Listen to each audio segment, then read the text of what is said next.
कौन से ऐसे हॉट कोर्सेज हैं जो अभी ऑस्ट्रेलिया में डिमांड में हैं, जिनमें वीज़ा लगने की प्रोबेबिलिटी सबसे ज़्यादा है। इंडिया में जो अपर नॉर्थ पार्ट है, आई वुड से गुजरात है, पंजाब है, हरियाणा है, उत्तर प्रदेश है, उत्तराखंड का भी कुछ पार्ट है जहाँ से बच्चे जाते हैं एग्रीकल्चर साइंस में।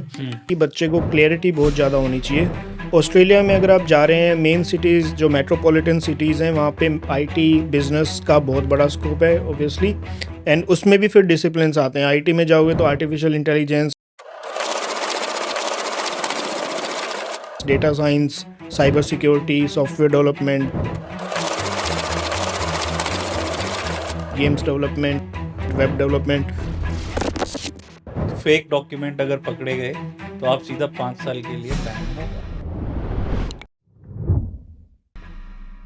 Hello everyone, this is Chakit from VAC Global Education. In this podcast, Visa or Not, today we are here with Mr. Nitin and he is representing University of Tasmania, which is Australian based university. तो जब भी आपने लोगों ने सुना होगा आपके counsellors university से बात कर रहे हैं, उनके टच में आ रहे हैं, आपके ऑफर लेटर को चेज कर रहे हैं, आपकी जीएस क्लियर करा रहे हैं, आपके फंड्स क्लियर करा रहे हैं, तो वो किसी और से नहीं रिप्रेजेंटेटिव से बात करते हैं। वो आपकी रिक्वायरमेंट को समझते हैं और यूनिवर्सिटी से आपका ऑफर लेटर लेकर आते हैं, जिसके बेसिस पर आपका एडमिशन होता है और फाइनली आपको वीजा मिलता है और आप ऑस्ट्रेलिया पहुंचते हो या फिर किसी भी कंट्री पहुंचते हो। तो ये वो रिप्रेजेंटेटिव हैं। तो इस चैनल के माध्यम से हम आपके पास वो इन्फॉर्मेशन लाने की कोशिश करते हैं जिससे कि आप अपने वीजा के प्लानिंग अच्छे से कर सको, आपके कोर्स की प्लानिंग अच्छे से कर सको और आप एक सक्सेसफुल करियर बना सको। तो वेलकम नितिन जी हमारे इस पॉडकास्ट में। Thank you for taking out time. Thank you so much sir. तो आप कुछ दो शब्द कहना चाहेंगे? बिल्कुल। First, thank you so much for inviting me for this podcast,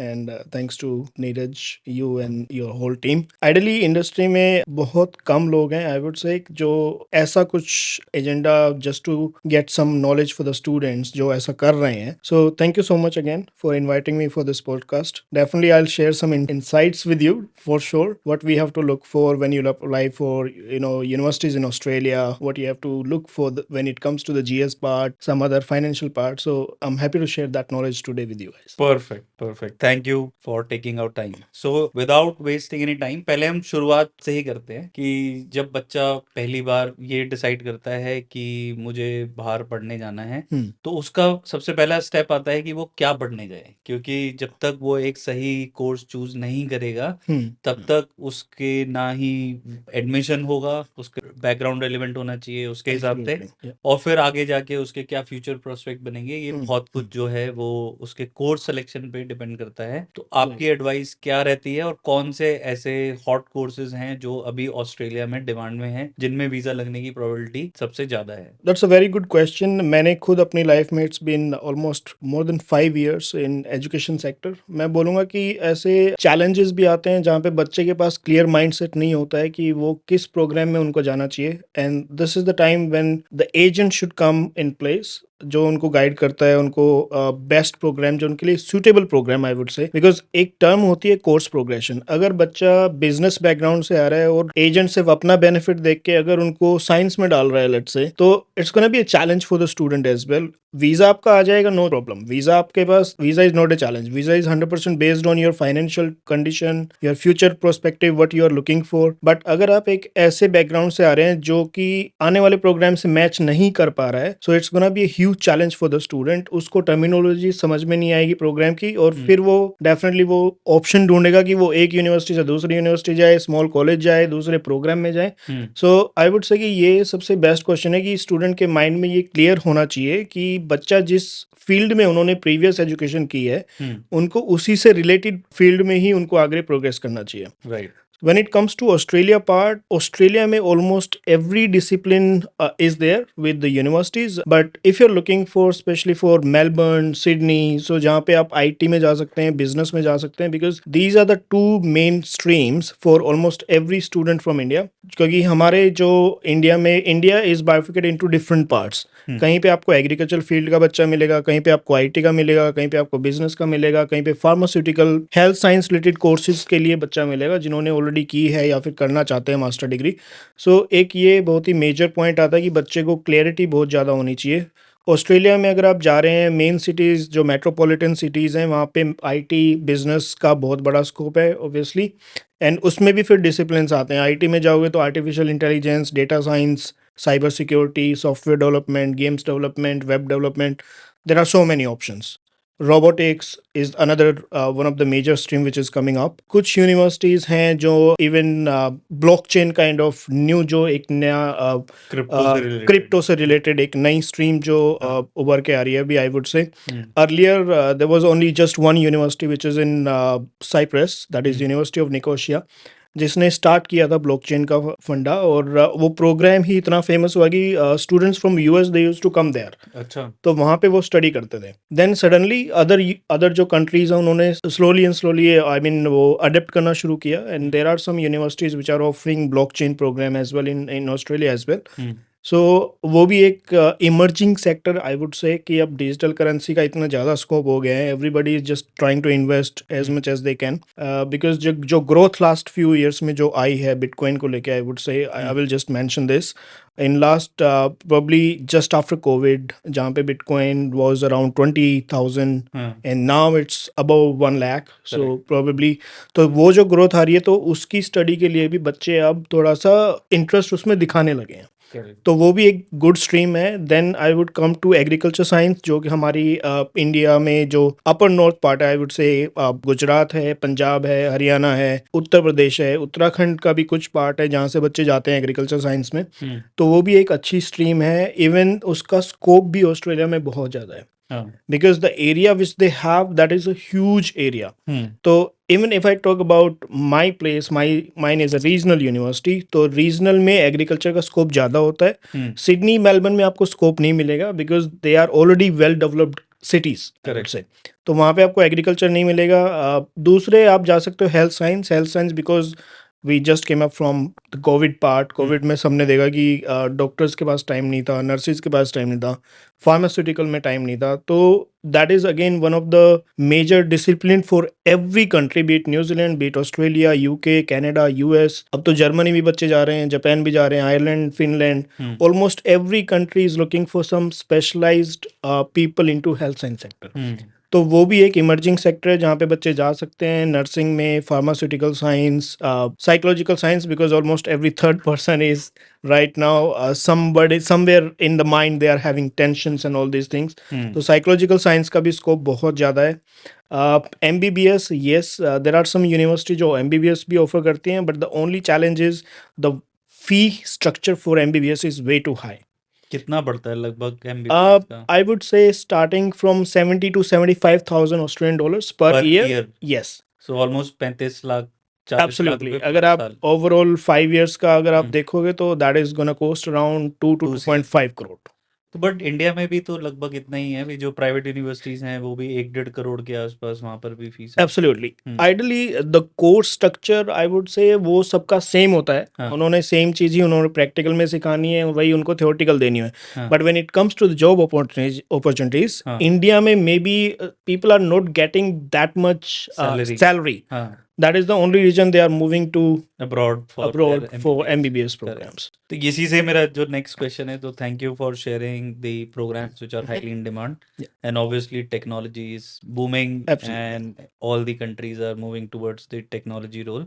इसी से जो नेक्स्ट क्वेश्चन आता है वो आता है कि ROI कितना मिलता है, क्योंकि बाहर जाने वाली जो मतलब जो एस्पिरेशन है ये कोई सस्ती चीज नहीं है। It's going to take lot of effort, lot of money. So इसमें अगर मैं ऑस्ट्रेलिया की बात करूं खासकर, तो वहां पर ROI क्या है, मतलब जो हम पैसा इन्वेस्ट करने वाले हैं अपनी एजुकेशन में, तो उसमें हम कितना रिटर्न है जो एक्सपेक्ट कर सकते हो, और फ्यूचर में उसकी क्या प्रॉस्पेरिटी होगी बच्चे की, कि किस तरीके से प्रॉस्पेरिटी आएगी after investing this much of money. Right. So I would say, for an example, if student is spending somewhere around 15 to 16 lakhs for 1 year, तो 3 साल की डिग्री है तो दैट इज अराउंड 45 लैक्स, 2 साल की है मास्टर डिग्री है तो probably 30 to 32 lakhs, that's what they are spending. But when it comes to the job option for them, the starting package for the fresher वो स्टार्ट होता है 60K to 75K। Right. That again depends on the discipline. Okay. अगर आपको, but this is the salary structure for a business person, I would say. Hmm. अगर कोई business से MBA कर रहा है तो they will probably get 70K on an average. Okay. That's an annual pay scale which they will get in Australia. And this is bare minimum as a fresher. Yes. Nice. So I would say probably within 1 year they can easily just get the ROI, Okay. whatever they are spending. Okay. So and slowly and gradually it gets improved. Okay. So with the period of time, they can Yes. get higher salary. Absolutely. But the bare minimum they can expect is There 60 is to 70. 60 to 70K. Amazing, amazing. And how should students prepare their visa file for Australia, and what precautions they should take? Because visa is something which is very very crucial. So Absolutely. Admission हो गया, आपने अच्छा course choose कर लिया, university भी आपने choose कर ली, अब आते Very हैं true. हम वीजा में। तो ऑस्ट्रेलिया के वीजा से काउंसलर भी डरते हैं। तो That आप is true. जो यूनिवर्सिटी है वो अलग अलग एजेंट्स से डील कर रहे हो आप, all over India, south east Asia. तो जब आप काउंसलर्स को गाइड करते हो तो कौन सी ऐसी चीजें हैं जो आप उनको बताते हो कि ये बच्चों के पास होनी चाहिए या नहीं होनी चाहिए? क्योंकि इसमें बहुत सारे फेक डॉक्यूमेंट्स वाला भी क्राइटेरिया आता है, क्योंकि बच्चे जो रिक्वायरमेंट पूरी नहीं कर पा रहे हैं, एजेंट जो रिक्वायरमेंट पूरी नहीं कर पा रहे हैं, तो they provide you with the fake documents. तो किस तरीके से वीजा फाइल को प्रिपेयर करना चाहिए जिससे कि एक स्मूथ वीजा प्रोसेस बच्चे का हो जाए? Right. A very good question over here. I would say first thing which should be there, जो students को पता होना चाहिए कि the documents which they are providing for visa application, that should be the genuine documents. अगर आपको लगता है कि आपको वीज़ा एप्लीकेशन की आपको नॉलेज नहीं है, आपका एजेंट आपके साथ कहीं मिसलीड कर रहा है, आपको लग रहा है कि वो कुछ इधर उधर से कोई फेक डॉक्यूमेंट लगा रहा है, तो प्लीज़ बी अवेयर। अगर आपको ऐसा लगता है, आई वुड सजेस्ट आप एक एजेंट से कंसल्ट करो, 2 से कंसल्ट करो, 3 से कंसल्ट करो। Until unless you are not satisfied with their terms and conditions, with the guidance, don't do it. That is the major part. Second, visa application डालते समय there are some several questions जो high commission ideally student से पूछता है कि why you are going for Australia, why this program, what are you looking for after 5 years after completing graduation or post graduation। तो बच्चे को ideally ये पता होना चाहिए कि जो आंसर्स आप दे रहे हो वो आपको वेल प्रिपेयर्ड होने चाहिए, क्योंकि हाई कमीशन जीएस क्वेश्चंस हैं जीएस क्वेश्चन, हाँ, यस। हाँ। So that is genuine student questions. हाँ। पहले क्या था, before 2023 it was GT, like genuine temporary entrance. तो उसमें क्या था, डीएचए स्टूडेंट्स को रिजेक्ट भी कर देता था व्हेन दे, जब वो बोलते थे कि okay I have some relatives in Australia so I will be earning good amount. So उस टाइम पे कंडीशन कुछ अलग थी, अब सिचुएशन कुछ अलग है। Now DHA is primary focused on the genuine students जो पढ़ना चाहते हैं, जिनका प्राइमरी फोकस पढ़ना है, नॉट द वर्क परमिट। वो उनका फर्स्ट प्रायोरिटी है। अगर आप एक जेन्युइन स्टूडेंट है, आप रियली आप इनटू स्टडी में जाना चाहते हैं और उसके बाद definitely you will get options to work as well, that is not a challenge, आपको ऑप्शन मिलेगा वो। But I would say during study period keep it in mind कि आपका focus only and only study पे है, part time के options आपको मिलेंगे, that is not a problem. So इन क्वेश्चंस का माइंड में क्लियर आंसर होना बहुत जरूरी है, बिकॉज हाई कमीशन कभी भी बच्चे को कॉल करके ये पूछ सकता है कि आपने क्या डॉक्यूमेंट्स दिए हैं और क्या आपका प्रीवियस स्टडीज है, क्या आपने वर्क एक्सपीरियंस किया है। तो आई वुड से this is the first thing which you should prepare. आपके पास पर्टिकुलर सेट ऑफ डॉक्यूमेंट्स होना चाहिए वीजा एप्लीकेशन के लिए, वेल गाइड होना चाहिए, अच्छे एजेंट से गाइडेंस लेनी चाहिए आपको, जो मार्केट में ऑलरेडी बैठा हुआ है, ऑलरेडी काम कर रहा है लास्ट कपल ऑफ ईयर से, जिनके पास गुड नॉलेज है। That is the first thing. उनके पास डॉक्यूमेंट्स देखो, प्रॉपर डॉक्यूमेंट्स होने चाहिए, जेन्युइन होने चाहिए, कोई भी बोगस डॉक्यूमेंट नहीं होना चाहिए। बिकॉज एक बार अगर आपका वीजा रिजेक्शन आ गया तो I don't think so you can apply for Australia और New Zealand, maybe for next 5 years।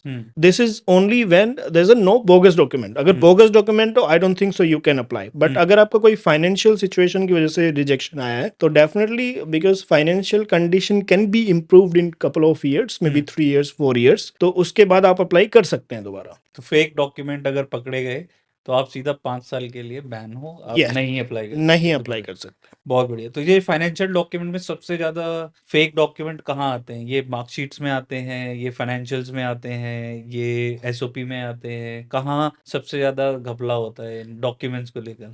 Documents को लेके आई रिमेम्बर वन केस जो हमें पंजाब से आया था। I don't want to mention the specific name of the area और the agent, but उसमें आइडियली हुआ क्या था कि बच्चे ने अपने स्पाउस के डॉक्यूमेंट्स दिए थे, जी दैट इज एकेडमिक्स, जी जो बच्चे के स्पाउस ने किया था। जी एज पर द डॉक्यूमेंट्स बच्चे ने जो स्पाउस था उसने ग्रेजुएशन की हुई थी, जी but because that is one of our duty कि हम स्टूडेंट को कॉल करके उनसे अंडरस्टैंडिंग लें कि what they know about the application, हाँ which documents they have provided जी and whether it's a genuine student और नॉट। जी तो जब मैंने स्टूडेंट को कॉल किया तो student was not even aware कि उन्होंने वो डॉक्यूमेंट भी प्रोवाइड किया है, हाँ because that application was came through some of the sub agency network somewhere, agent agent agent. हाँ तो ये भी बहुत जरूरी है बच्चे के लिए जानना कि भाई आप जिसके साथ एप्लीकेशन प्रोसेस कर रहे हो whether it is a direct agent hmm और वो आगे किसी थर्ड पार्टी से करवाने वाले हैं, हाँ that is very very important, right. तो एक ये इंसिडेंट था कि जहाँ पे हमने एकेडमिक्स का चैलेंज था, हाँ बच्चा वाज नॉट इवन अवेयर कि उसके स्पाउस ने क्या किया हुआ है, बट वो एक फेक डॉक्यूमेंट वहाँ पे लगा था। दूसरा केस था fix deposits, financial I would mention. हाँ Financial is again one of the strong factor when it comes to the visa rejection. तो फाइनेंशियल में बच्चे के पास मेक श्योर कि आपके पेरेंट्स के पास सफिशिएंट सेविंग्स हैं आपकी फीस को बेयर करने के लिए। अगर आप इधर उधर से कहीं से जुगाड़ लगा के कुछ भी, क्योंकि that is pretty we Indians are pretty famous for this, हाँ हम जुगाड़ लगाने में सबसे आगे होते हैं। तो we have to make sure that whatever we are doing that is legit and genuine. हाँ So financials plus your academics are very very important factors when it comes to visa rejection. बहुत बढ़िया। तो अभी हम जब financials पे आए हैं तो अभी जो रीसेंट जो चेंज आया है इंडिया के टैक्स रिजीम में Yep. कि 12 लाख रुपए तक की जो आईटीआर है उस पर टैक्स नहीं देना है। Hmm. तो पिछले 1-1.5 साल से जब से हमने ऑस्ट्रेलिया न्यूजीलैंड करना चालू किया है तो 90% of ITRs in India are just short of 1 or 2 thousand rupees of the bar Yep. Which has set Yep. By the government. पहले 5 लाख रुपए तक का टैक्स जीरो था Hmm. तो सबकी 4,98,000 की आईटीआर दी, फिर 7 लाख हुआ तो सबकी 6,98,000 हो गई। अब Very जो ये good. 12 लाख होने वाली है इस पे अभी ऑस्ट्रेलिया की जो यूनिवर्सिटीज हैं उनका क्या टेक है? Have they figured out a way कि इससे ज्यादा की आईटीआर होनी चाहिए, कम की होनी चाहिए? क्या उनका टेक है 12 लाख की आईटीआर में? राइट। सो अभी तक ऐसा कुछ टेक आया नहीं है यूनिवर्सिटीज की तरफ से किसी से भी, I don't think so, but students I don't think so कि there is gonna be some kind of positive और negative impact because of this tax slabs, no tax slab on this. ऐसा कोई इम्पैक्ट होने वाला नहीं है, but we have to make sure कि जो भी हम, I mean we need the source of the funds, that is very very important. अगर आप 8 lakhs की आईटीआर भर रहे हैं, 4 lakhs की भर रहे हैं, make sure we are providing genuine source of the funds. I know there are some sources like the beauty parlor or the random Kiryana store and all, जहाँ पे MSME certificates बनवा के it is, as I mentioned, it was kind of a जुगाड़। हाँ So we have to be very very careful कि जो भी हम ITR भर रहे हैं we are providing the right source for that. तो कितना That is very पुराना important. कितना पुराना होना चाहिए सोर्स ऑफ इनकम? क्योंकि बहुत सारे बच्चे हैं जो 2-3 साल की आईटीआर एक साथ भर देते हैं और तुरंत ही एमएसएमई रजिस्टर कराते हैं। तो Right. ये हाई कमीशन एक्सेप्ट करता है, यूनिवर्सिटी एक्सेप्ट करती है या नहीं? ये सब अभी क्या है इसमें? as per the new rules, MSME is not accepted in Australia. Not at all. Not at all. Okay. So MSME is not a valid proof of. proof of the genuine funds or the हाँ business. Hmm It's not a valid proof. Okay तो MSME अभी आई don't think so कि कोई accept कर रहा है Australia में। हाँ when it comes to ITR we have to make sure कि हम ITRs ऑन टाइम भर रहे हैं। Even universities are very very strict on this. अगर आप रिसेंट टाइम में लास्ट 2 year 3 years के ITR भर रहे हैं, nobody is gonna accept that. Okay make sure कि अगर आप स्टडी अब्रॉड का प्लान कर रहे हैं तो make sure that you are filling ITR on time for the previous year, हाँ for the past financial year. That is very very important. Okay. तो जो आईटीआर का जो ये पूरा सिस्टम है इसमें अभी 12 लाख की आईटीआर चलेगी, यस। बट आपके पास सोर्स होना चाहिए। किसी ने अभी अगर रिसेंटली बिजनेस स्टार्ट किया है, फॉर एग्जांपल उससे पहले वो जॉब में थे but they somehow arrange the funds and started a business जिसमें बिल्कुल रीसेंट जीएसटी नंबर उन्होंने लिया है और फंड्स भी उनके 3-4 महीने पुराने हैं, राइट। तो क्या ये एक्सेप्टेबल होगा? Ideally it depends on the university. हाँ ये यूनिवर्सिटी टू यूनिवर्सिटी डिपेंड करता है। काफ़ी यूनिवर्सिटीज हैं जो रीसेंट बिजनेस एक्सेप्ट नहीं करती हैं। हाँ there's a condition that your business should have at least 2 years of tenuity period. ओके अगर आपका 2 साल पुराना बिजनेस है, you are filling ITR on time, current bank statement है, ऑडिट रिपोर्ट है, that is all good to go. हाँ but अगर कोई करंट में कोई बिजनेस स्टार्ट हुआ है, आई डोंट थिंक सो कि कोई university specially in Australia they are okay to proceed with that. fine perfect now let's move to a fun segment which is myth or fact बहुत Okay. सारे myths हैं Mhm. Australia को लेकर Yep. बहुत सारे facts हैं जो अभी रिवील होंगे तो एक एक करके उनको डिकोड करते हैं Absolutely. तो पहला है getting PR in Australia is easy after studying ये मिथ है या फैक्ट है I would say this is a fact, okay but इसमें भी we have to make sure that we are choosing the right path. Okay right अगर आप study करने जा रहे हैं, अगर आपने मास्टर डिग्री में एडमिशन लिया है, we have to make sure that we are stick to the region, because जो आपके पॉइंट जो कैलकुलेट होंगे that is the region points. Okay अगर आप रीजनल में जा रहे हो और आप लेट्स से आप डार्विन जा रहे हो, एडलेड जा रहे हो या फिर टस्मेनिया जा रहे हो, कहीं भी ऑस्ट्रेलिया में रीजनल एरिया में जा रहे हो, हाँ we have to make sure कि आप स्टडी के बाद जो भी आपको पोस्ट स्टडी वर्क ड्यूरेशन मिला है आप उसी में रहें. Okay Once you have sufficient credit points, definitely you can apply for TR, whatever it is. तो रीजनल में it is very very important. Ideally होता क्या है, बच्चे सिडनी मेलबर्न चले जाते हैं, then they realize okay यहाँ पे तो PR का ऑप्शन ही नहीं है इतनी जल्दी. हाँ They have to spend more time comparing to regional area. फिर वो वहाँ से स्टडी करके फिर भागते हैं. तो it will take extra time to get TR और PR. So you are saying कि अगर जल्दी पीआर चाहिए रीजनल एरिया में जाओ हम- फटाफट पीआर हो जाएगी It depends on the discipline as well, because अगर आप let's say आप नर्सिंग कोर्स में जा रहे हैं वहाँ पे, जी लेट्स से सिडनी जा रहे हैं, मेलबर्न जा रहे हैं, so there is a possibility to get PR over there for nursing, because वो सेक्टर ही वैसा है, हॉट ऑलमोस्ट सेक्टर है हॉट सेक्टर है वो. हाँ क्योंकि it's not easy sell I would say, but अगर बच्चा उसमें जाता है, अगर he is very well in the academics, उनको PR लेने में कोई चैलेंज नहीं आएगा, तो एकेडमिकली स्ट्रॉन्ग बच्चे को Academic- पीआर लेने में प्रॉब्लम नहीं कोई प्रॉब्लम नहीं आएगा. लेकिन जो रीजनल इंडिया के रीजनल एरिया से आ रहे हैं जैसे पंजाब से आ रहे हैं हरियाणा Right. से आ रहे हैं राइट. उनको रीजनल एरिया चूज करने में ज्यादा बेनिफिट है Yes, it's till some extent, yes, हाँ. it is a beneficial for them, because ideally जब बच्चा एक रीजनल एरिया से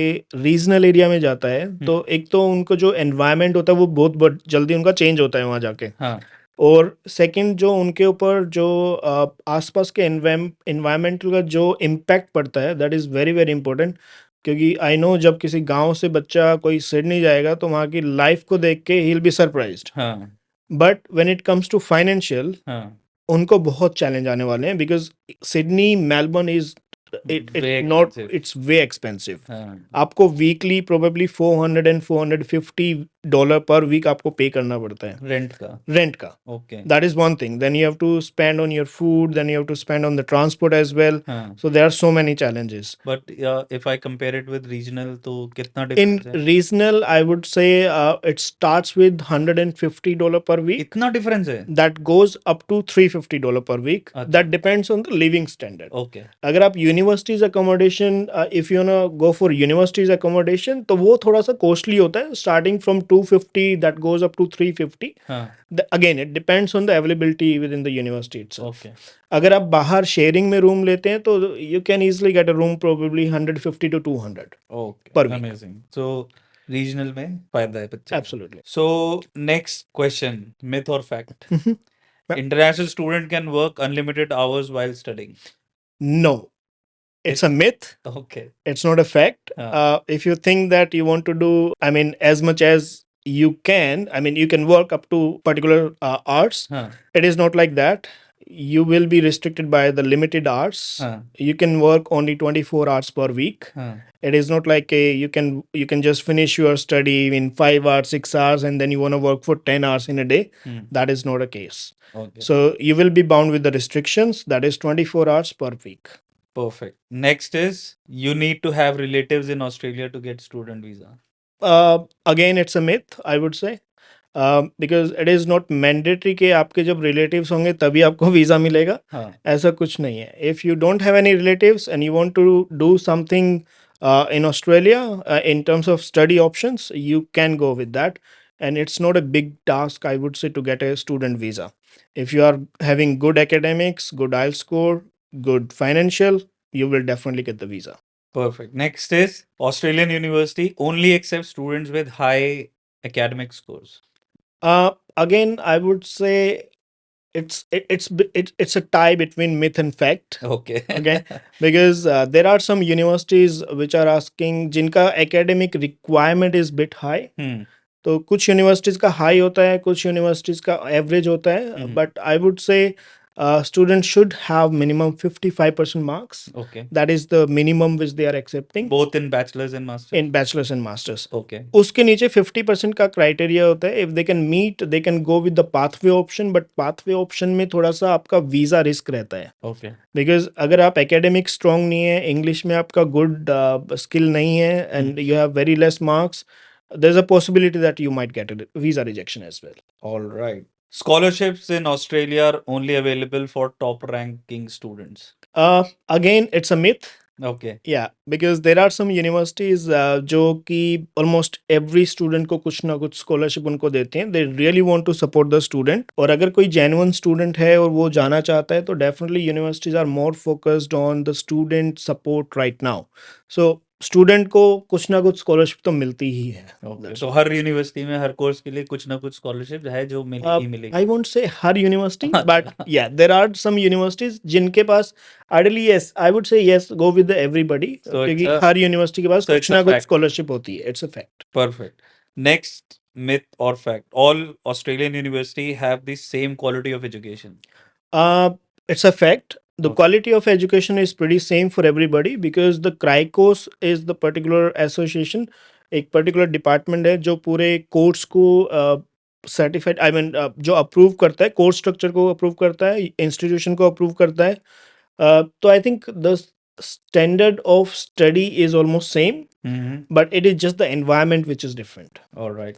या अगर आप सिडनी मेलबर्न जाते हो, आईटी में जा रहे हो, तो you will have a different environment over there. But if you are going to regional universities and going for I would say let's say for IT particular in particular streams, या फिर as I mention earlier कि blockchain अगर आप जा रहे हो, हाँ. तो वो एक कुछ ही यूनिवर्सिटीज में आपको मिलेगा. All right. ऐसा नहीं है कि वो सब यूनिवर्सिटीज में आपको सेम मिलेगा. All right. Perfect. Next myth or fact. Only big cities like Sydney and Melbourne offer good job opportunities for student.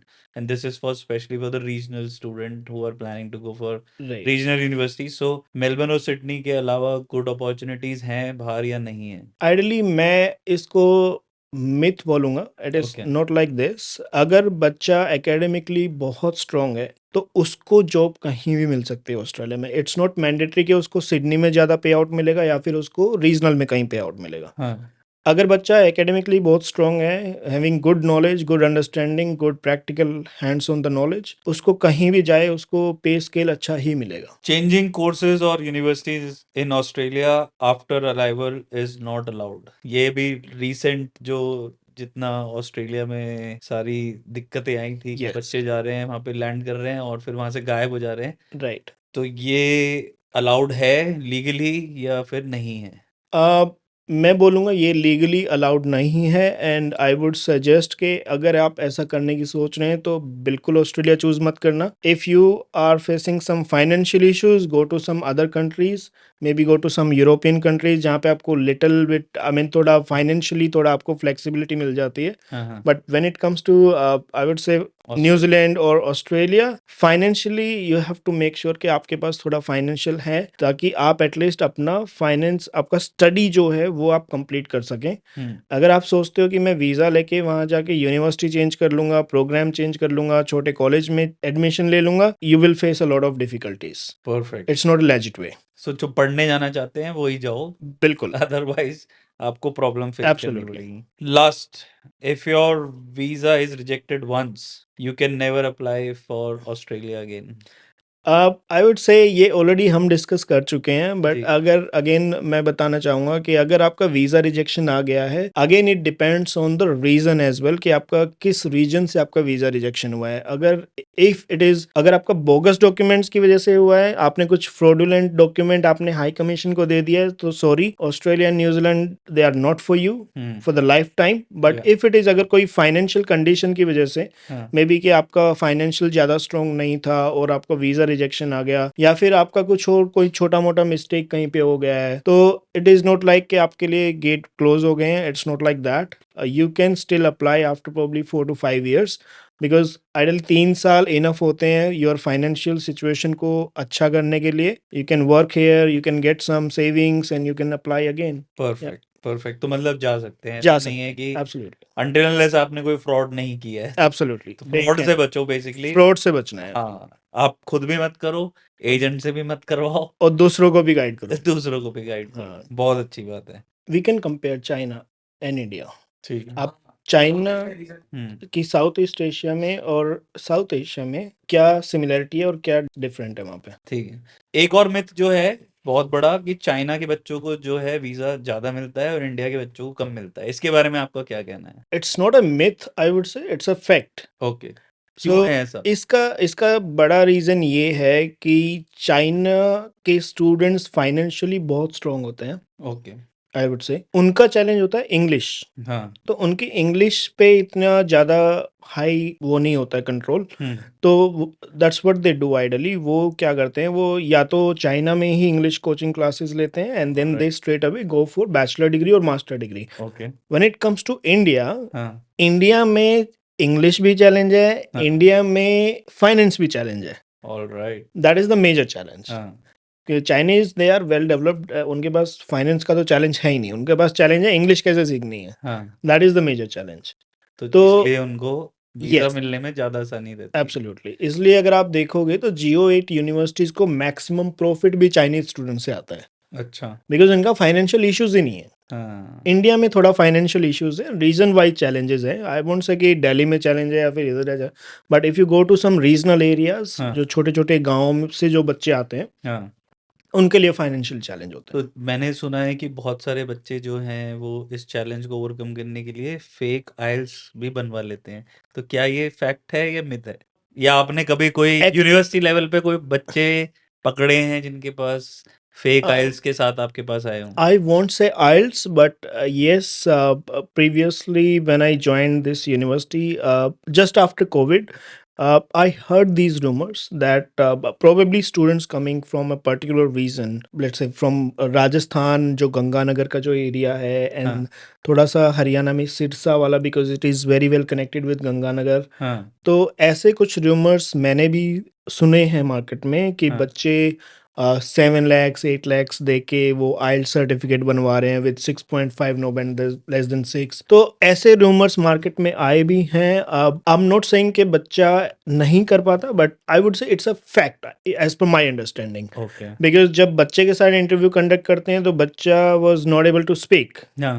अब लेकिन जब उसके सर्टिफिकेट को देखो तो दे हैव लाइक 6.5 इन हाँ. स्पीकिंग. जी. सो कहीं ना कहीं कुछ तो है. So and that is the reason India में कुछ पर्टिकुलर रीजंस को हाई रिस्क माना गया है, कुछ को लो रिस्क माना गया है. हाँ. That is the only reason for that. Because of the fake document. Fake documentation. और क्या ऐसा है कि यही वो बच्चे हैं जो जाके सबसे पहले यूनिवर्सिटी और कॉलेजेस में शिफ्ट करते हैं, यूनिवर्सिटी से कॉलेज? इट्स इसमें कुछ है कनेक्शन? आई वुड से मे बी 10% to 15%. हाँ. ऐसा नहीं है कि जितने बच्चे चेंज करते हैं वो वही लोग होते हैं जो फेक डॉक्यूमेंटेशन करके जाते हैं. Ideally IELTS is something which we can verify. हाँ. Same goes with PT. We can just ask them to send the PT score online, and we can get it on the email. Hmm. But challenge आता है because everything which they are doing that is legit, हाँ. but the way they are doing is not legit. Okay. So वो थोड़ा सा challenge आता है. Ideally everything is, वो सबका वेरिफिकेशन हो जाता है. तो आप ये नहीं बोल सकते कि ये फेक है, ये फेक नहीं है. Hmm. But when you have like interview session with the student, अगर लाइव आप उससे बात कर रहे हो, then you can realise okay बच्चे का स्कोर तो कुछ हो रहा है, बट स्टूडेंट बात इज ये नॉट कर इवन रहा है. बात ही नहीं कर पा रहा है, वो समझ ही नहीं पा रहा कि क्वेश्चन क्या है. हाँ. तो ऐसे कुछ केसेस प्रीवियसली आए भी हैं, हमने हाईलाइट भी किए थे. हमने DHA को भी ये चीज़ें हाईलाइट करी थी. जी. इवन हम दूसरी यूनिवर्सिटीज के रैप से भी मिलते रहते हैं, तो उनको भी हम ये चीजें शेयर करते हैं रेगुलर. अरे वाह. तो ये रुक कैसे सकता है? ये रोकने का इसका कोई तरीका है या ये हमेशा ऐसे ही रहने वाला है कि sir, you will always have dark horses with in the heard? Right. मैं बोलूँगा कि इंडिया में कुछ पर्टिकुलर रीजंस हैं जो मतलब जो छोटे-छोटे जो रीजन हैं वो ये काम करते हैं। ये कोई मेजर सिटीज़ से रीजन नहीं मिलेगा। आपको मेजर सिटीज़ से ये केसेस नहीं आते हैं। ये केसेस आते हैं जो छोटे-छोटे एजेंट्स के छोटे-छोटे गाँव में कहीं पे जो हाई रिस्क एरियाज़ में जो बैठे हुए हैं, हाँ, उनको सिर्फ़ अपने पैसे से मतलब होता है, उनको सिर्फ़ प्रॉफ़िट से मतलब होता है, बट दे आर उनको ये नहीं पता कि वो एक तरह से बच्चे की लाइफ़ के साथ खेल रहे हैं। हाँ, उनको आज तुम डॉक्यूमेंट्स बनवा के दे दोगे, पैसे तुम ले लोगे। जी, बच्चा जब ऑस्ट्रेलिया पहुँचता है, वो सामने वाले की लैंग्वेज तक समझ नहीं पाता। यूनिवर्सिटी में जब सब कुछ इंग्लिश में कवर करेंगे और उनको जब कुछ समझ में ही नहीं आएँगे, जी, तो वो बच्चे तो फ़ेल कर जाएँगे। आइडियली उनका फाइनेंशियल लॉस भी है, जी, उनको लिविंग एक्सपेंसेस भी पे किया उन्होंने, जी, वो भी एक लॉस है। और बच्चा फिर करेगा क्या? मजबूरी में वो एक बड़ी यूनिवर्सिटी से एक छोटे कॉलेज में भेजेगा, जहाँ पे वो 6-7 हज़ार में सीओई ले लेगा। साइड बाय साइड वो पार्ट टाइम वर्क करेगा, कुछ कोशिश करेगा कि वो थोड़ा-सा रिकवर कर ले जो भी उनका लॉस हुआ है। जी, तो अगर आप फ्यूचर में देखोगे तो बच्चे को बहुत बड़ा लॉस है। उसको रियल टाइम में तो डॉक्यूमेंट्स मिल रहे हैं, जी, उसको वो पे भी कर रहा है। जी, तो ये I would say we have to stop these small agencies. अगर आपको आइडियली ये सबकी रिस्पॉन्सिबिलिटी है। It is not just about DHA, about the universities और about the our big agents, the loyal one. ये सबकी रिस्पॉन्सिबिलिटी है कि अगर आपको ऐसा कुछ भी होता है, आपको कोई भी आप ऐसे केसेस को पकड़ते हैं, फर्स्ट आप ऐसे एजेंट को बार करो, जी, ताकि वो मार्केट में काम ही ना करे। जी, सेकंड, आप बच्चों को गाइड करना शुरू करो कि भाई आपको जेन्युइन डॉक्यूमेंट्स के बेसिस पे ही जाना है।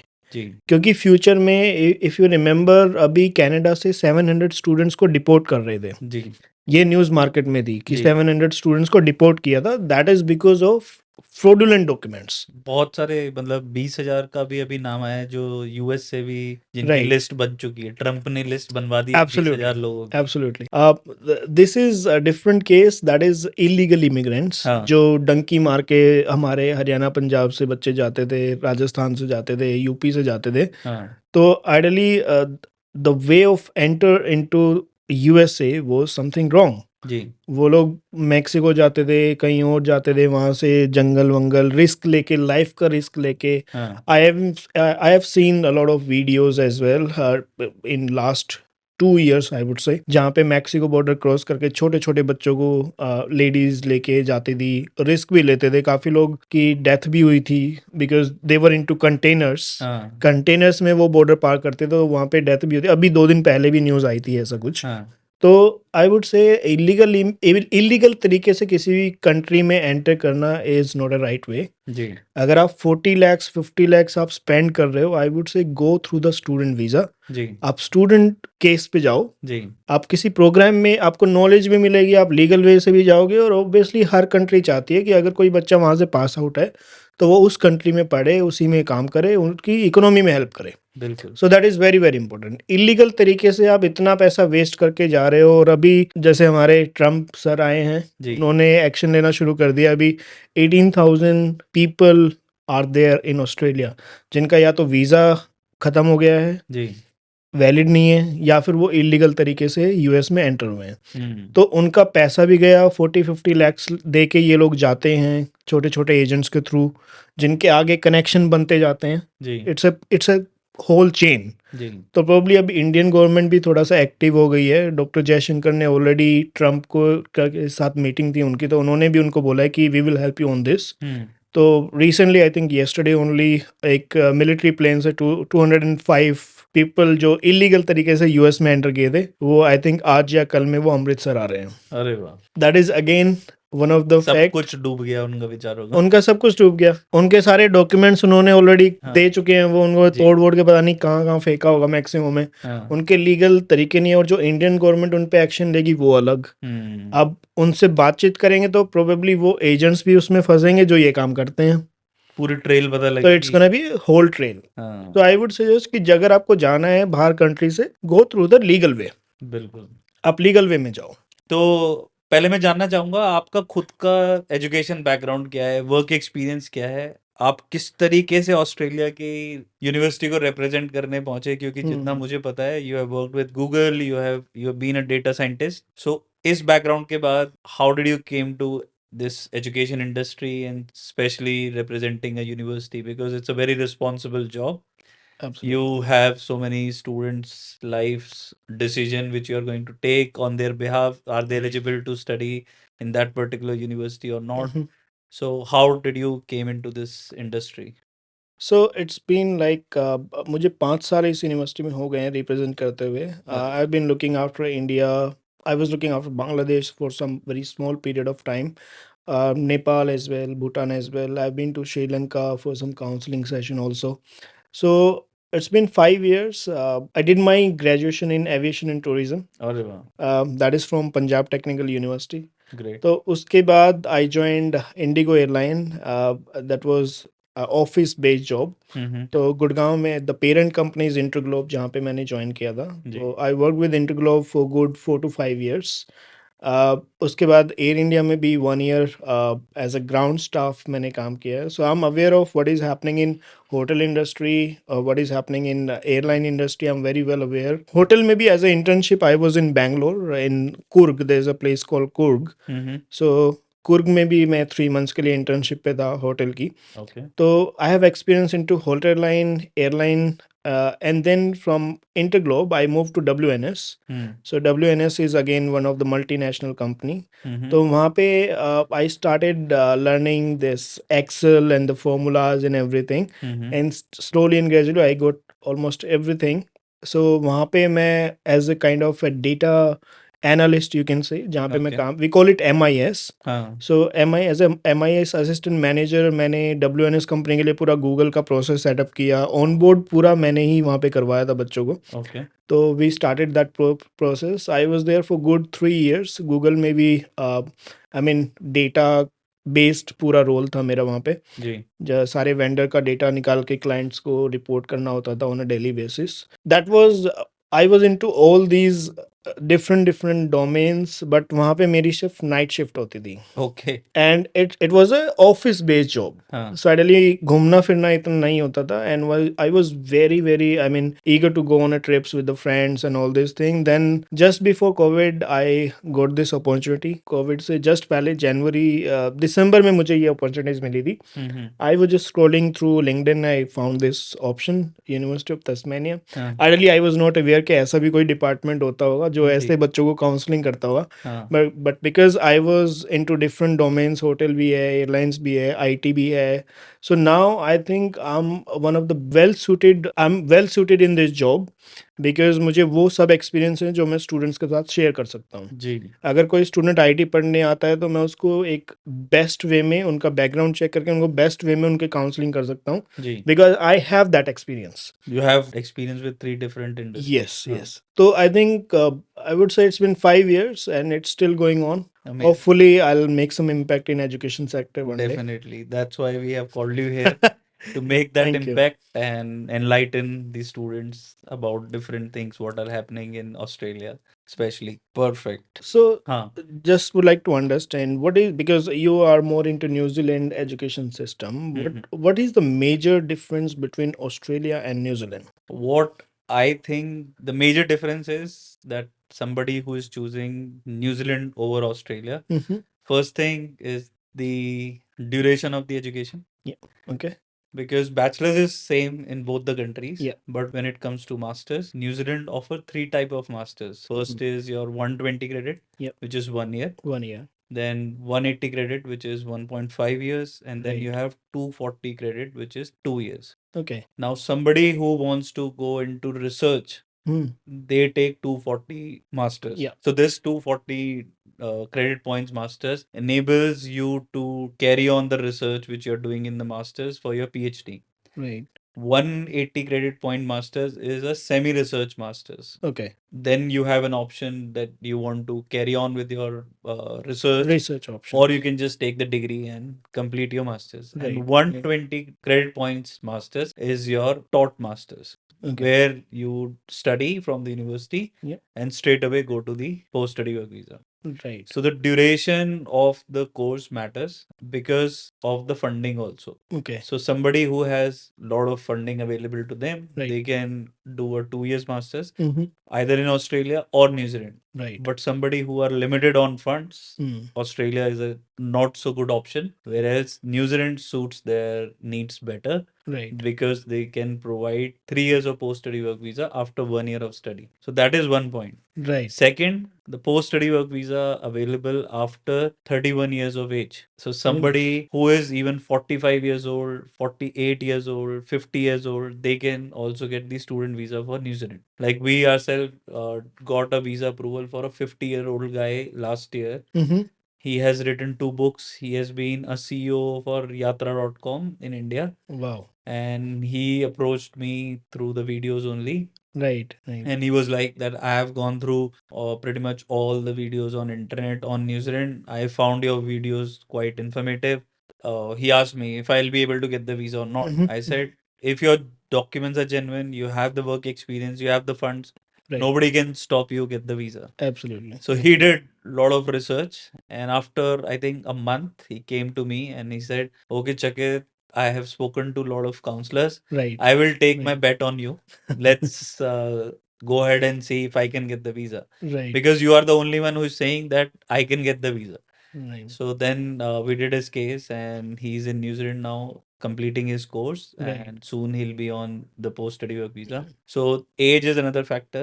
Then the spouse visa is another major point why students choose New Zealand over any other country Right. because it's easy to get the spouse visa. If you're the student get the visa for either bachelor's or master's, Right. you are allowed to take your spouse along with you. Even the kids get the free student visa. They can study in New Zealand for free.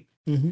And then the PR system, what New Zealand has to offer, they have a green list. So they have a in-demand occupations, which if you have the job, अगर आपके पास वो job है, आपकी पढ़ाई पूरी हुई, आप तुरंत वो job लो और अपनी PR अप्लाई कर दो. अगर आपका प्रोग्राम उस ग्रीन लिस्ट में भी नहीं आता है तो Okay. आपके पास स्किल्ड माइग्रेंट कैटेगरी है, उसमें आप 6 पॉइंट पीआर सिस्टम में पीआर ले सकते हो. 5 पॉइंट्स आपको मास्टर्स के मिलेंगे. 1 साल का वर्क एक्सपीरियंस आप न्यूजीलैंड में पूरा करो with certain amount of salary, Okay. तो उससे आप 1 पॉइंट क्लेम कर सकते हो और अपनी पीआर ले सकते हो. तो ये सारे पॉइंट्स हैं जो आपको न्यूजीलैंड की तरफ अट्रैक्ट करते हैं कंपेयर टू ऑस्ट्रेलिया.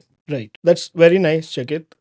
So एक क्वेश्चन मेरे पास भी है, whether it's a fact or it's a myth. अच्छा, सही है. तो मैंने सुना है students who can complete master degree after of age like 35 के बाद, because it's very tough to get post study work in Australia after 35. क्या ये सच है कि न्यूजीलैंड से मास्टर डिग्री करके after 35 once they get PR they can move to Australia? हाँ हाँ बिल्कुल. जितने भी बच्चे हैं अप टू, तो न्यूजीलैंड की अगर आप इमिग्रेशन की वेबसाइट को चेक करोगे, उसमें लिखा हुआ है कि to apply for your PR after student visa the maximum age limit is 55. तो 55 साल की लास्ट उम्र है जब आप स्किल्ड माइग्रेंट कैटेगरी में वीजा अप्लाई कर सकते हो. तो अगर आप 51 साल की उम्र में भी अपनी मास्टर्स चालू करते हो, इवन मैं तो कहता हूँ 52 साल की उम्र में भी मास्टर्स चालू करते हो, तो 1 साल की मास्टर्स आप करोगे तो आप हो गए 53. अभी भी आपके पास 2 साल हैं. पोस्ट स्टडी वर्क वीजा आपको 3 साल का मिलेगा. तो 1 साल का आपने वर्क एक्सपीरियंस पूरा किया and that will enable you to get your PR Okay. इन न्यूजीलैंड. सो आप लास्ट जो है 51 तक भी अगर आप जाते हो न्यूजीलैंड स्टूडेंट वीजा पे, तो आप पोस्ट स्टडी वर्क वीजा भी ले पाओगे और अपनी पीआर भी ले पाओगे. Okay. And how's the geographical location, I mean the condition of New Zealand, by the way? The geographical conditions, जैसे ऑस्ट्रेलिया है, it's an island country. Yeah. तो न्यूजीलैंड भी island country है. There are yes. 2 major islands, Right. North Island, South Island. 3 major cities हैं, Auckland, Wellington and Christchurch. चलो मैं आपसे इसी बात पे एक सवाल पूछता हूँ. Which is the capital of New Zealand? Capital of New Zealand. तो बहुत सारे लोगों को पहले लगता है, पहली उनके दिमाग में आता है ऑकलैंड, फिर आता है क्राइस्टचर्च, बट उनकी एक्चुअली में कैपिटल है वेलिंगटन. Wellington. तो वेलिंगटन जो है वो है जैसे इंडिया में दिल्ली और मुंबई है, तो मुंबई को सब जानते हैं because of Bollywood. Yes. Delhi is a political capital. Financial capital is Mumbai. Mumbai. Same is the case with New Zealand. Okay. Auckland is the financial capital Right. क्योंकि वहाँ पे सारे बड़े बड़े बिजनेस, सारे बड़ी बड़ी कंपनीज वहाँ पर हैं. पॉपुलेशन सबसे ज़्यादा वहाँ पे रहती है. बट जो उनकी पॉलिटिकल कैपिटल है दैट इज वेलिंगटन. तो नॉर्थ आयलैंड में ओके। ये दोनों कवर होती हैं। टॉप पे है ऑकलैंड, नीचे है वेलिंगटन, और क्राइस्टचर्च जो है वो साउथ आइलैंड की सबसे बड़ी सिटी है। Okay. So this is how it is. So geographically it's an island country. सबसे one of the longest flight on earth is between India, मतलब इंडिया से अगर कोई जा रहा है या फिर दुबई से जा रहा है, इस वाले जो साउथ ईस्ट एशिया से जो जाता है वो सबसे लंबी फ्लाइट है।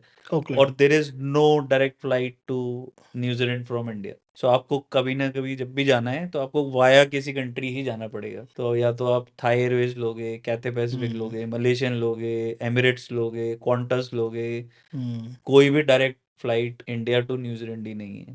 राइट। ऑस्ट्रेलिया के लिए तो है बहुत सारी, है ना, एयर यस। इंडिया भी जाती है, एब्सोल्युटली। क्वांटस जाती है, एमिरेट्स जाती है, यस। और कौन सी, इंडिगो जाती है? नहीं। इंडिगो नहीं जाती है, हाँ थाई जाती है, वाया जाती है, लेकिन वो हाँ that's but not a direct flight. Direct is Air India and Qantas only. Okay. Singapore, Malaysian, Thai Airways, they have like via route. हाँ तो ऑस्ट्रेलिया से अगर आप न्यूजीलैंड जा रहे हो तो आपको 3, 3.5, 4 घंटे लगते हैं, है ना। Australia New Zealand is 4 hours flight, 4 hours. 2 घंटे का डिफरेंस है। करेंसी ऑलमोस्ट सेम है, राइट। राइट। मतलब आई थिंक 3-4 रुपए का अंतर है दोनों में। तो इजी वीजा ऑप्शन है, आपको कॉलेज भी मिलेंगे, यूनिवर्सिटी मिलेगी, पॉलिटेक्निक भी मिलेंगे। 1 ईयर भी ऑप्शन है, 1.5 ईयर ऑप्शन भी है, 2 इयर्स ऑप्शन भी है। तो न्यूजीलैंड सबको कैटर करती है, राइट। चाहे एज की आपकी प्रॉब्लम है, गैप की प्रॉब्लम है, फंड्स कम है तो भी चल जाएगा। बट फंड्स ऑस्ट्रेलिया को बिल्कुल ऐसे ही फॉलो करता है, वो ऑस्ट्रेलिया की परछाई है। ये ऑस्ट्रेलिया ने आईटीआर की रिक्वायरमेंट हाई की तो न्यूजीलैंड भी कर देगा, न्यूजीलैंड भी कर देगा। फंड्स की रिक्वायरमेंट हाई जाएगी वो भी कर देगा, आइल्स भी अगर रिक्वायरमेंट हाई करेगा तो वो भी कर देगा। तो सो पैटर्न सेम फॉलो करते हैं। अनदर क्वेश्चन, जी क्या न्यूजीलैंड का भी खुद का जीएस सिस्टम होता है जस्ट लाइक ऑस्ट्रेलिया? Do नहीं, they have some conditions like GS kind of conditions? नहीं जीएस जैसी कोई कंडीशन नहीं है न्यूजीलैंड Okay. में। न्यूजीलैंड में खास बात क्या है कि ये जब एडमिशन देते हैं Hmm. प्रीटी मच अगर आपकी रिक्वायरमेंट मीट हो रही है Hmm. तो यहाँ पर सबको एडमिशन मिलता है। Okay. यूनिवर्सिटी को आपके फंड से कोई लेना देना नहीं है। अच्छा, अगर रिसेंट फंड भी हैं तो भी नहीं, चलेंगे? यूनिवर्सिटी को लेना देना नहीं है, ओके, हाई कमीशन को लेना। हाई कमीशन को लेना देना ओके। है। तो यहाँ पर क्या है कि जो फिल्ट्रेशन प्रोसेस है Hmm. That is with the high commission directly. Okay. तो Okay. हाई कमीशन आपके फंड्स चेक करेगा, आपके एकेडमिक्स चेक करेगा, Hmm. आपका आइल्स चेक करेगा, सब कुछ हाई कमीशन करेगा। राइट। राइट। अगर उनको कोई दिक्कत लगेगी आपकी फाइल में then they are going to call you. Okay. They will ask you same as it is questions like why this college, Hmm. why this university, Hmm. where have you got the funds from, right. what are your future plans, ये course क्यों choose किया है, ये Hmm. University क्यों choose की है, आपके future plans क्या हैं, यही सेम सवाल होंगे। राइट। उसका आपको कॉन्फिडेंटली जवाब देना है। Hmm. जैसे ही आप वो कॉन्फिडेंटली जवाब दोगे आपको वेलकम। अगले 15 मिनट में वीजा आ जाएगा। द वीजा ऑफिसर अपने माउस पे लिख के ऐसे बैठा होता है कि इधर बात कर रहा है, Hmm. इधर माउस पकड़ा हुआ है, यस या नो। इतना तेज है न्यूजीलैंड। राइट। तो अगर आपके फंड जेन्युइन है, आपकी एसओपी पावरफुल है, आपने अच्छी यूनिवर्सिटी, अच्छा कॉलेज चूज किया है, अच्छा Hmm. प्रोग्राम चूज किया है, तो न्यूजीलैंड में कोई दिक्कत नहीं है, आपको वीजा आसानी से आ जाएगा। न्यूजीलैंड में आपको स्पाउस वीजा मिलता है, स्टूडेंट के साथ स्पाउस जा सकता है, स्पाउस के साथ बच्चे जा सकते हैं जो कि Yes. वहाँ पे फ्री में पढ़ाई कर सकते हैं। तो Absolutely. क्या ये सेम केस ऑस्ट्रेलिया के साथ भी है? ऑस्ट्रेलिया में it's pretty similar, but free education for children it's not there okay until unless they are not having PR option with them. Okay तो जब तक उनको PR नहीं मिलेगी, फ्री एजुकेशन तो नहीं मिलेगा। दैट इज वाई उनका GS थोड़ा सा टफ हो जाता है जब आपके पास स्पाउस होता है विद किड्स, तो आपको एक्स्ट्रा फंडिंग वहाँ पे आपको दिखानी पड़ती है that you can bear the living expenses also. Okay तो उसमें लिविंग एक्सपेंसेस थोड़े से ऐड हो जाते हैं बिकॉज बच्चे का आपको एजुकेशन भी देखना है, फिर रहना खाना भी सब कुछ करना पड़ता है, तो उसमें थोड़ा सा एक्स्ट्रा फंडिंग आपको दिखानी पड़ती है। न्यूजीलैंड के केस में ऐसा नहीं है। न्यूजीलैंड के केस में आप स्टूडेंट वीजा अप्रूव होगा, फिर आप स्पाउस वीजा अप्लाई करोगे, स्पाउस के साथ आप बच्चों का वीजा अप्लाई करोगे, चाहे आपके 4 बच्चे हैं, चारों को फ्री में स्टूडेंट वीजा मिलेगा। चारों 5 साल की उम्र के बाद गवर्नमेंट स्कूल में फ्री में पढ़ाई कर सकते हैं। तो जो बच्चे ऑस्ट्रेलिया सोच रहे हैं और न्यूजीलैंड को इग्नोर कर रहे हैं, उनको ये नहीं पता कि वो लाखों रुपए तो अपने बच्चों की स्कूल की फीस में बचा लेंगे अगर वो न्यूजीलैंड को चूज कर लेंगे। तो अभी जो नितिन जी जो लेटेस्ट जो चेंजेस आए हैं ऑस्ट्रेलिया की मार्केट में, उसमें बहुत बड़ा चेंज ये हुआ कि कैपिंग ऑस्ट्रेलिया ने इंट्रोड्यूस की है। Yes.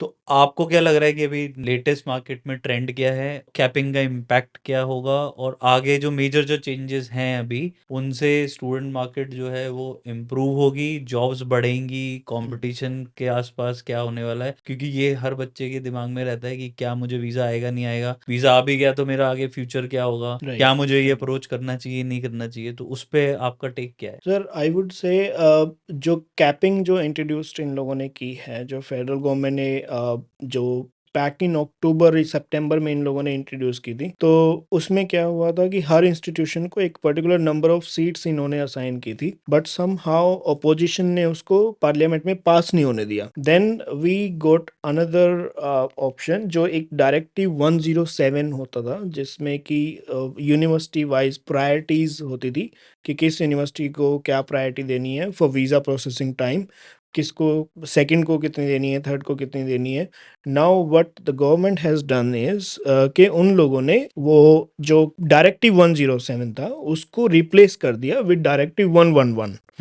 That is the new directive. अब उसमें हुआ क्या है कि जितने भी first is there is a no university जो लेवल 3 में अभी, जी। जो लेवल 3 में थी, they have move to level 2 now. Okay. So अब लेवल 1 यूनिवर्सिटी है, लेवल 2 यूनिवर्सिटी है, बट इट डजंट मीन कि उनका वीज़ा प्रोसेसिंग ज़्यादा होगा। जी। दे आर on the same page. Okay. तो वो सबका सेम पेज पे वीज़ा प्रोसेसिंग टाइम है, that is probably 30 to 35 days okay. for everybody. Again, it depends on the case as well. Sometimes it takes lesser time or maybe higher time. The impact इसका क्या होगा? Ideally जो new directive 111 आया है उसमें ये लोग क्या करने वाले हैं, जो कोटा इन लोगों ने बैक इन सितंबर अक्टूबर में जो असाइन किया था जी। इंस्टीट्यूशंस को, जी।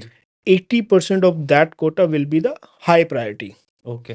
सो जैसे let's say for an example X university है, एक्स यूनिवर्सिटी को लेट्स से 2000 सीट्स मिली हैं, जी। तो 2000 का 80% जो है वो प्रायोरिटी पे करेंगे वो वीज़ा प्रोसेस, ओके। और जो रेस्ट 20% होगा उसमें थोड़ा सा वीज़ा टाइम फ्रेम बढ़ जाएगा। जी। तो फर्स्ट प्रायोरिटी जो डीएचए अभी ले रहा है, दैट इज के जो कोटा यूनिवर्सिटीज़ को असाइन है, they are 42 public universities ideally. जी। तो जो यूनिवर्सिटीज़ हैं उनका कोटा उनको फिल करना है। जी। फैब इनटेक ऑलरेडी क्लोज हो गया है। जो मेजर यूनिवर्सिटीज़ हैं उनके पास दो ही इनटेक होते हैं, फैब होता है, जुलाई होता है। जी। कुछ यूनिवर्सिटीज़ हैं जिनके पास सितंबर है, कुछ के पास नवंबर भी है। जी। बट 2025 का जो कोटा उनको ऑलरेडी असाइन हुआ है, 80% जो चल रहा है अभी, दैट इज़ द रीज़न कि अभी मार्केट में वीज़ा सक्सेस रेट भी बहुत ज़्यादा है, क्योंकि स्टूडेंट्स में कहीं ना कहीं फियर है कि कहीं उनका वीज़ा रिजेक्शन ना हो जाए। जी। बट अगेन उसका इम्पैक्ट इतना है नहीं, बिकॉज नंबर ऑफ एप्लीकेशन बहुत लेस हैं अभी, और जब मार्केट में नंबर ऑफ एप्लीकेशन कम होती हैं तो वीज़ा सक्सेस ऑब्वियसली वो ज़्यादा होता है। जी। तो अभी जो चल रहा है that is probably somewhere around 94 to 96% for higher education approval rate. Approval rate. Wow. For last 2 or 3 months, I haven't seen any refusal coming from South Asia country. It is there for Is probably it for your university or overall in Australia? that is the overall I'm talking about. अच्छा, nice. तो overall तो उसमें challenge ideally क्या होंगे? Government ने ये initiative लिया क्यों है? क्योंकि they have to balance the number of students. हाँ। अब पहले क्या होता था, मेजॉरिटी ऑफ द स्टूडेंट्स वो मेलबर्न सिडनी जाते थे, और मेलबर्न सिडनी में अभी हाउसिंग क्राइसिस चल रहे हैं, जॉब जी। क्राइसिस चल रहे हैं। जी। तो उन चीज़ों को बैलेंस करने के लिए the motto behind this active is कि उनको थोड़ा रीजनल को भी पुश करना है। ओके। उनको limited number of seats, ideally जो सीट्स असाइन की गई हैं, that is based on the number of 2019 and 2023। उनको जितने बच्चे उन ईयर्स में गए थे उसके बेसिस पे उन्होंने वो सीट्स असाइन की हैं। जी। अभी उनको वो बैलेंस करना है, जी। ताकि बच्चे ज़्यादा मेलबर्न सिडनी भी ना जाएं, और मतलब जिनको जाना है वो तो जाएंगे ही, अनटिल अनलेस के कोटा पूरा नहीं होता। जी। जैसे ही कोटा पूरा हो जाएगा, student will have only option to go to regional universities, हाँ। जिनके पास कोटा ही इतना ज़्यादा है कि वो उनका फिल करने का कहीं ना कहीं चैलेंज आ सकता है। जी। अभी हायर एजुकेशन 94 to 96% है, तो उसके साथ साथ वेट कॉलेजेस का भी सक्सेस रेट ऊपर है, अच्छा। क्योंकि आइडली जब तक इलेक्शन नहीं होते, नो वन नोज के इलेक्शन के बाद क्या होगा। जी। But as per my understanding this is the right time for Australia, hmm. और प्रोबेबली 26 में सक्सेस रेट बढ़ेगा। ओके। बट इसका मतलब ये नहीं है कि बच्चा अगर फ्रॉडुलेंट डॉक्यूमेंट्स दे रहा है कि उनको वीज़ा मिलेगा, हाँ। ऐसा कुछ नहीं है। हाँ। They have some restrictions. अगर आप ऐसा करते हैं कि मतलब ये 6% जो रिजेक्ट हो रहे हैं ये वही होंगे जिनके एब्सोल्युटली डॉक्यूमेंट में कुछ ना कुछ प्रॉब्लम है। डॉक्यूमेंट्स में अदरवाइज प्रॉब्लम होगा, वीज़ा तो बढ़िया ही चल रहा है। बढ़िया चल रहा है मार्केट जी, में। बहुत बढ़िया। तो मतलब आइडियली बेस्ट टाइम है अभी ऑस्ट्रेलिया जाने के लिए। बिल्कुल सर।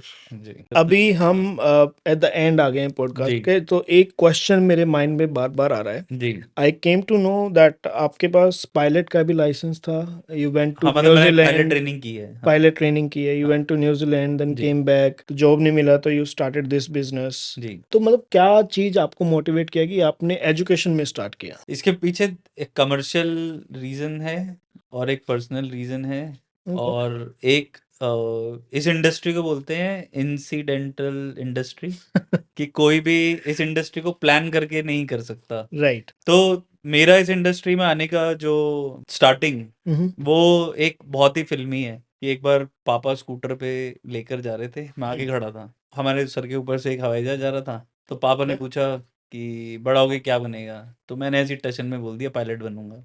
ओके। अब ये बात होगी जब मैं कोई 6 7 क्लास में हूँगा। अब 12th करने के लिए मैं बोर्डिंग गया, वहाँ से वापस आया, तो फिर सवाल आया कि क्या करना चाहिए।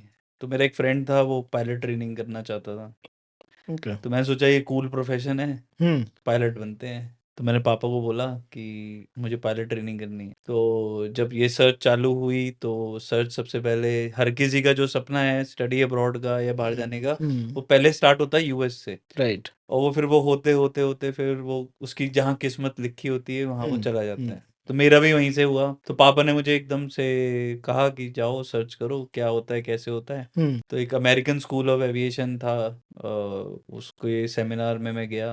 पहली बार 5 स्टार होटल में खुद से एंट्री करना, सेमिनार अटेंड करना। तो इतने बच्चे नहीं थे वहाँ पे, 20 30 बच्चे होंगे, और वो बड़ी प्रोजेक्टर वाली स्क्रीन पर उन्होंने पूरा प्रेजेंटेशन दिया। मैं राइट। घर आया, बताया मैंने, तो वो करते करते फिर एक फ्लाइंग स्कूल था उसमें एडमिशन लिया ग्राउंड क्लासेस के लिए। वहाँ पे किसी ने बताया कि न्यूजीलैंड में बहुत अच्छी फ्लाइंग होती है क्योंकि वहाँ का इन्वायरमेंट जो है, जो वेदर है, दैट इज़ सो चैलेंजिंग कि वहाँ से जो पायलट बनते हैं वो राइट। बहुत टॉप क्लास पायलट बनते हैं। तो हमने उसके बारे में रिसर्च की। अब उस टाइम पे इंटरनेट इतना था नहीं, ये 2006 7 की बात है, मतलब राइट। ऑर्कुट का ज़माना था वो। हाँ, और गुड। हाँ, याहू मेल या ऑर्कुट। तो सर्च किया, इंटरनेट था घर पे, तो सर्च किया, वहाँ पे एक वो थे एजेंट, पीयूष बोत्रा, तो वो वहीं के एजेंट थे, उसी ओके। फ्लाइंग क्लब के। ओके। तो उनसे बात की, तो उन्होंने मुझे नंबर भेजा कि you want information, you can call this number. Okay. अब मैं 17 साल का बच्चा, अब न्यूजीलैंड यहाँ से 6.5 7 घंटे आगे, तो मैं सुबह 5 बजे उठा एक्साइटमेंट में कि मुझे न्यूजीलैंड कॉल करना है। कॉल किया, बात की, प्रोफाइल समझाई, उन्होंने ऑफर भेजा। फिर वो इंडिया आए हुए थे तो उनसे मिले पापा और मैं, मिले, फिर वीज़ा किया। पापा और मैं दोनों जाते थे, फाइल कंप्लीट की हमने, वीज़ा अप्लाई किया, पहुंच गए। उसके बाद मैं न्यूजीलैंड पहुंचा, फिर वहां पर मैंने फ्लाइंग क्लब चेंज किया अपना, ओके। क्योंकि जिस फ्लाइंग क्लब में मैं गया था वहां पर जो वहाँ का एनवायरनमेंट था उससे बेटर एक और जगह मिल रहा था, वो चेंज किया। फिर मेरा छोटा भाई आया, उसका वीज़ा हमने किया। फिर मम्मी पापा आए, उनका किया। फिर उसका वर्क परमिट, अपना वर्क परमिट, तो इमिग्रेशन से जान पहचान सी हो गई। Very nice. तो फिर जब मैं वापस आया इंडिया, तो फिर मैंने सोचा, बहुत दिन मैं सोच रहा था ऐसे कि क्या किया जाए। तो अब क्योंकि 10 साल आपने डॉलर में कमाए हैं तो रुपए में आपको पैसे थोड़े कम लगते हैं, कम लगता है, बिल्कुल। तो इसलिए फिर मैंने सोचा कि ये बिजनेस ऐसा है जिसमें कि मैं बहुत सारे बच्चों की हेल्प कर पाऊंगा, अपना एक्सपीरियंस शेयर कर पाऊंगा, और इवेंचुअली इंडिया में जॉब्स क्रिएट होंगी, कंपनी में लोग काम करेंगे, और मैं जो मेरा डॉलर में कमाने का जो सपना है वो भी पूरा होगा। तो इस बिल्कुल। तरीके से मैं इस बिजनेस में आया, और it's been more than 10 years now I am doing this. And इस पॉडकास्ट के थ्रू भी मैं यही प्रमोट करने की कोशिश करता हूँ कि अपने आप को लगातार अपस्किल करते रहोगे तो आप एक अच्छा बेटर लाइफस्टाइल अपने लिए, अपनी फैमिली के लिए बना पाओगे। और यही मेरी सबको एडवाइस है और रिक्वेस्ट है कि अपने आप को अपस्किल करना मत रोको। एब्सोल्युटली। जब तक आप अपने आप को अपस्किल करते रहोगे, अपनी लिए और दूसरों के लिए रास्ते खोलते रहोगे, और यही मेरा ऑब्जेक्टिव है कि इस पॉडकास्ट के थ्रू मैं हर एक उस शख्सियत को लेके आना चाहता हूँ जो देखने वालों की लाइफ में कुछ ना कुछ वैल्यू ऐड कर सके। राइट, तो फाइनली कहने का मतलब ये है कि बचपन से ही आपको उड़ने का शौक था, आपने ट्रेनिंग ली, जी लेकिन आजकल आप बच्चों को उड़ने के लिए कोशिश कर रहा हूँ। कोशिश करते हैं। हाँ, कोशिश कर रहा हूँ कि जितने ज्यादा बच्चों को एक सही रास्ते से, सही तरीके से जो उनके सपने हैं, जो मैंने देखे थे, वो स्कूटर पे खड़े होके कि प्लेन राइट, उड़ रहा है राइट। और एक दिन मैं उड़ूंगा, तो जैसे मैंने वो सपना देखा और मेरे माँ बाप ने उसको पूरा करने के लिए मेरी हेल्प की, मुझे सही गाइडेंस मिली, ऐसे ही मैं भी सही गाइडेंस देकर जितने लोगों को हेल्प कर पाऊँ वो करने की कोशिश कर रहा हूँ। एब्सोल्युटली। प्रोबेबली आपके स्टूडेंट्स गर्व फील करते होंगे आपसे मिलके। मतलब कोशिश तो यही है। बिल्कुल। अभी तक हमने कुछ भी ऐसा काम किया नहीं है कि जिससे कि हमें सर झुका के काम करना पड़े। कोशिश यही है कि Absolutely. जितनी ज़्यादा ऑनेस्टी के साथ हम काम कर पाएँ उतना ज़्यादा बेटर है। Perfect. Thank you so much. So आपका मैसेज जो हमारे ऑडियंस हैं, जो पेरेंट्स हैं जो देख रहे हैं, जो बच्चे हैं जो देख रहे हैं, जिनके भी मेरी तरह बड़े सपने हैं, आपकी तरह बड़े सपने हैं, उनके लिए आपकी क्या एडवाइस होगी? सर, मेरी एक ही एडवाइस है पेरेंट्स के लिए, बच्चों के लिए, कि सपने देखना बुरी बात नहीं होती, अनटिल अनलेस कि आप उन सपनों को पूरा करने के लिए कोशिश नहीं करते हो। जी। अगर आपने एक स्टेप लोगे, अगर आप पढ़ने जाना चाहते हो और कुछ करना चाहते हो लाइफ में, तो मेक श्योर कि आप अपने डॉक्यूमेंट्स को वेल प्रिपेयर्ड कर रहे हो। आपको पता है कि आप कहाँ जा रहे हो, क्यों जा रहे हो और क्या करने जा रहे हो। That is major part. अगर आपको ये सब चीज़ें पता है तो आपको ना वीज़ा में प्रॉब्लम आएगी, ना आपको इंटरव्यू में प्रॉब्लम आएगी, और डेफिनेटली जैसे ही आप स्टडी करोगे तो one day you will realise कि आपका जो डिसीजन था वो बेस्ट डिसीजन था आपके लिए। That's what my Perfect. Thank you, Nitin ji, Thank you, for sir. taking out time and sharing so much knowledge with our audience. और That's my आप लोग pleasure. जो इस पॉडकास्ट को देख रहे हो, अगर आपको आगे भी हमें सपोर्ट करना है और ज़्यादा बड़े बड़े हस्तियों को हम अपने पॉडकास्ट पर लेकर आ पाएँ, तो प्लीज़ सब्सक्राइब करिएगा, लाइक करिएगा, कोई क्वेश्चन है तो कमेंट में लिखिएगा और हमें फॉलो कीजिए। और अगर आपकी भी सपनों को उड़ान चाहिए, आपको भी एक रनवे चाहिए जिस पे आप अपने प्लेन को, अपने अरमानों के प्लेन को उड़ा पाओ, तो हमसे ज़रूर कनेक्ट करिए so that we can help you fulfill your dreams of studying abroad and settling abroad and finding the best possible opportunities for you. Thank you for watching this podcast. I hope that we will see you again, and do connect with us so that we can solve all your queries without wasting any time. Thank you for watching. Take care of yourself. Bye bye.